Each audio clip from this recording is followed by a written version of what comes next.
Have you seen these beautiful scenic winter wonderland cards and thought to yourself, I wonder how to create those? Today I'm going to share my favorite masking technique that we can create these beautiful scenes. You can also switch up the colors and make it into a great guide card. We're also going to learn how to create this beautiful little gift box that is perfect for gift cards and favors for your Christmas parties or other fun events this year. And then we'll take a stroll through a winter wonderland of Christmas inspiration featuring the Snow-Kissed collection.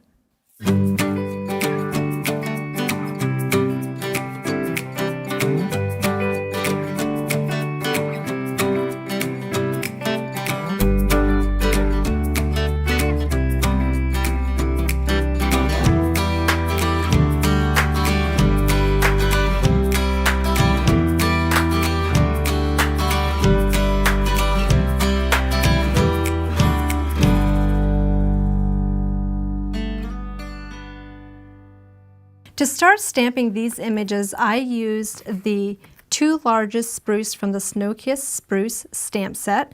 So to get started, I'm using the Blue Iris chalk ink. So I'm inking up the largest tree, and I like to have the darkest color ink with the largest image stamped first. So that will be in the center, and that will be our focal point.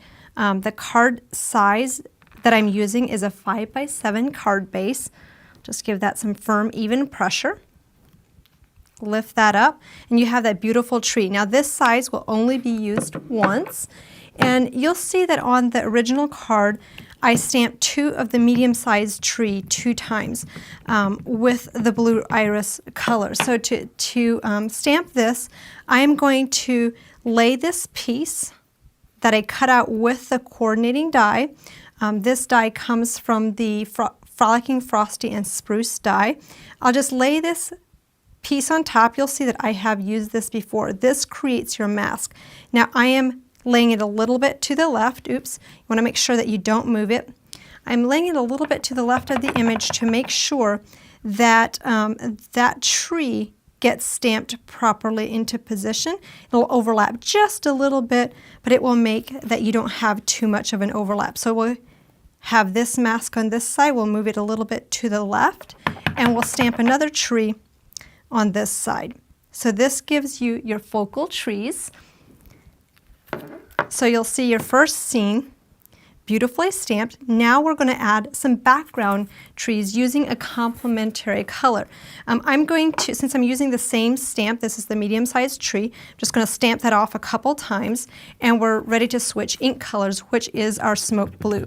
I like to make sure that this is inked up well, and this is a wetter ink, so I'm just going to ink it up from this direction. And since we have 2 trees stamped in here, we're going to put on 2 masks. Just remember these masks were cut out with the paper. You can just use photocopy or printer paper. That will be perfect. And just stamp that into the background, and that tree instantly disappears right into the back. Oops, let's move this mask over here on this side. And you can kind of adjust your tree heights. And you have those trees stamped into the background. Now you'll see that I didn't have this mask stamped completely in the right area. So what we can do is we can go back and add another little tree top right in here. So this will be a little bit different than our original one, but that will just fill in that section. So we have 3 trees in there. So our next step is adding the moon on the top. To add this circle, you're going to want to punch out a 2-inch or 1.5-inch circle, and you'll use the lightest color ink that you used for the background trees and just lightly sponge around that circle. If you're stamping in greens, you might want to do a yellow so it looks more like a sun instead of a moon, but this gives just kind of a frosted, wintry look. So there's so many options with this. You can just lift this off and you'll see that beautiful image in the background.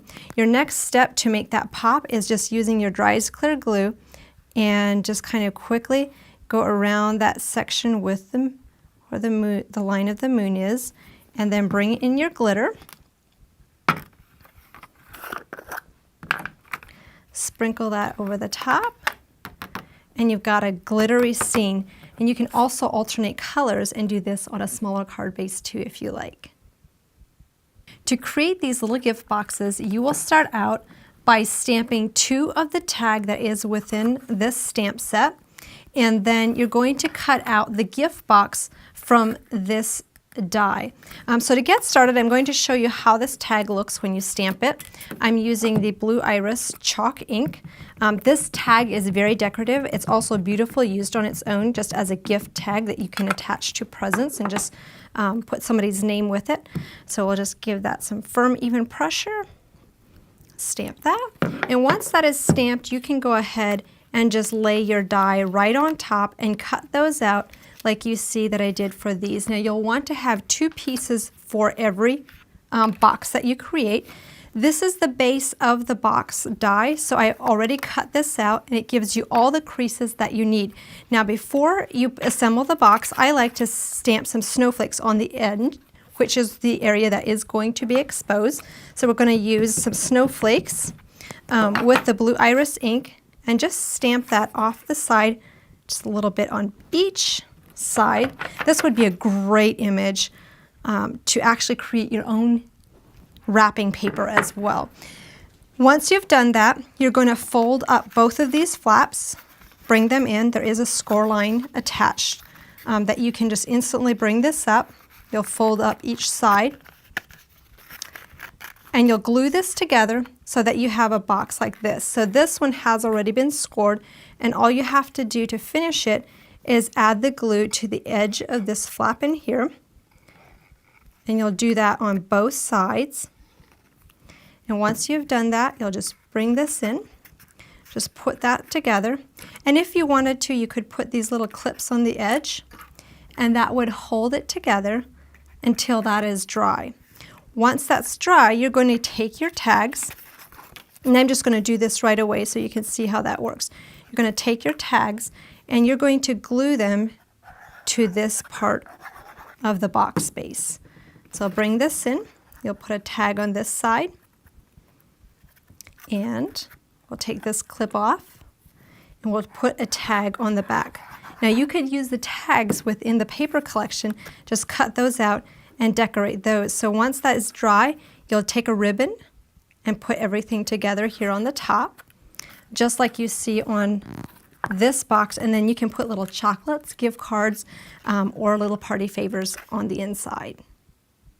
There are so many fun different ways you can utilize this box. This one, there's some Christmas candy on the inside, and that is using 2 of the base of the box, just layered together with some ribbon in the back, and then layering the little frolicking snowman on the top.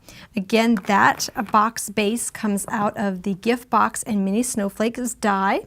And here's just another version of stamping that, cutting and opening into the tag and adding some clear cardstock in the back so you have more of a see-through gift box. Here's another gift box with the big decorative snowflake in the front.